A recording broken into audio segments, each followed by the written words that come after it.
प्रथम मंडल प्रथम अध्याय।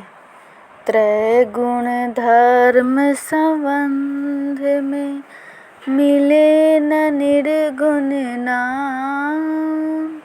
निर्गुण निर्गुण भक्ति है, चेतन चेतन धाम। भाष्य।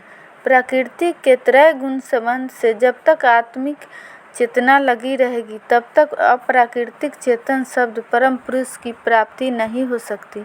आत्मा और परब्रह्म दोनों चेतन सजातीय वस्तु हैं, दोनों प्रकृति के गुणों से रहित हैं। आत्मा की चेतना जब तक सारे देह संघात में लगी रहती है तब तक प्राकृतिक त्रय गुण का संबंध लगा रहता है। इसलिए निर्गुण आत्मा से निर्गुण परब्रह्म की भक्ति होती है। जहाँ पर प्रकृति का संबंध नहीं है, सजातीय वस्तु से ही संबंध स्थिर रहता है, विजातीय वस्तु में नहीं। लोहे और काष्ठ का संबंध विजातीय है, वह दीर्घ काल तक स्थिर नहीं रह सकता। काष्ठ काष्ठ का संबंध एवं लोहे लोहे का संबंध सजातीय होने से स्थिर रहेगा।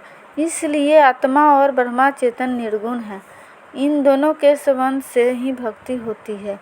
जड़ चेतन का संबंध स्थिर रहने वाला नहीं है, इसलिए आत्मा और परब्रह्म दोनों चेतन होने से अपने चेतन धाम में एक साथ स्थिर रहते हैं। जीव ब्रह्मा का संबंध स्वाभाविक है और प्राकृतिक आत्मा का संबंध अस्वाभाविक प्रतिकूल है। इसलिए त्रय गुण प्रकृति के साथ में रहने पर अप्राकृतिक परब्रह्म नहीं प्राप्त हो सकता है। चेतन आत्मा चेतन परब्रह्म को प्राप्त करता है, अर्थात चेतन आत्मा जड़ अनात्म जगत को छोड़कर चेतन परब्रह्म की भक्ति करता है। झूठ साच कैसे मिले, अंतर भूमि आकाश। प्रवृत्ति भूमि का खेल है, अनुभव खेल आकाश। भाष्य। सत्य सत्य का मेल कैसे हो सकता है, क्योंकि पृथ्वी आकाश दोनों में बड़ा अंतर है। अर्थात प्राकृतिक जगत में रहने वाली जड़ शक्ति प्राकृतिक पार आकाश के तत्व को कैसे प्राप्त कर सकती है। जब तक शरीर मन बुद्धि वाणी आदि प्रकृति का संबंध लगा है तब तक निराधार चेतन अनुभव की प्राप्ति जो स्वच्छंद आकाश में होती है कैसे हो सकती है। प्रवृत्ति माया ब्रह्म प्रवाह है, अर्थात माया का खेल है।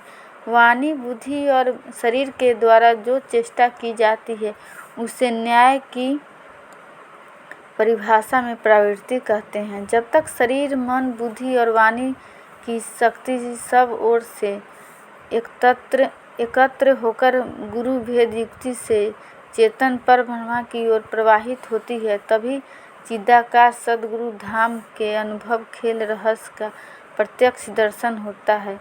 यहाँ पर भूमि प्राकृतिक मंडल स्थिर जड़ात्म भूमि और शुद्ध पवित्र सद्गुरु धाम को आकाश कहा गया है। प्रकृति की भूमि में प्रवृत्ति अर्थात इंद्रियों का व्यवहार होता है और शुद्ध चेतन विराज धाम में सद्गुरु युक्ति से अनुभव अपरोक्ष साध्य की प्राप्ति होती है। गुणातीत अवधूत का खेल अनोखी चाल। जीवन मृतक हो पग धरे, धीर अगम गम लाल। भाष्य। जब आत्मा शुद्ध स्वरूप में आकर चेतन सुरति को जागृत करती है तब त्रिगुणों का तिरुभाव हो जाता है और आत्मा शुद्ध चेतन स्वरूप में आकर परमानंद सुख में विश्राम करती है। त्रिगुणों के संबंध से प्रकृति के आधार से आत्मा को अनेक द्वंद्व अशांति तक हुआ करती है। जब प्राकृतिक मंडल छूट जाता है तब योगी गुणातीत हो जाता है। गुणातीत अवधूत योगी की चेतना क्रिया प्रकृति से अलग अनुपम गति से अपने प्रदेश में प्रकाशमान रहती है। जब तक प्राकृतिक मंडल से आत्मा का संबंध रहता है तब तक भौतिक सुखों की प्राप्ति में जीवन लगा रहता है, और जिस काल में प्राकृतिक संघात से आत्मा की चेतना अपने शुद्ध स्वरूपों में हो जाती है तब योगी संसार में मृत के समान हो जाता है। प्राकृतिक प्रवाह उसका बंद हो जाता है।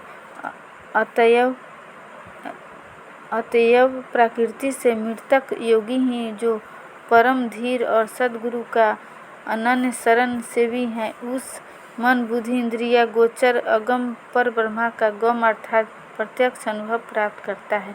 बिना संसार की आशा वासना की त्याग किए और इंद्रिय जगत से उपरम हुए अनुभव गम में पर ब्रह्मा की प्राप्ति नहीं होती। इसलिए संसार के जीवन मृतक अर्थात असंग अवस्था में ही पर ब्रह्मा की प्राप्ति करके योगी जीवन मुक्त होता है। योगाभ्यास में ऐसी स्थिति प्राप्त होती है जबकि आत्मा को देहाध्यास या संसार का भान नहीं होता। इस स्थिति को जीवन मृत्यु की संज्ञा दी गई है, अर्थात जीते हुए जो मृतक है वही मन बुद्धि इंद्रियादि सारे देह संघात में रहते हुए भी इससे अलग है। यही जीवन मृत्यु का अर्थ है।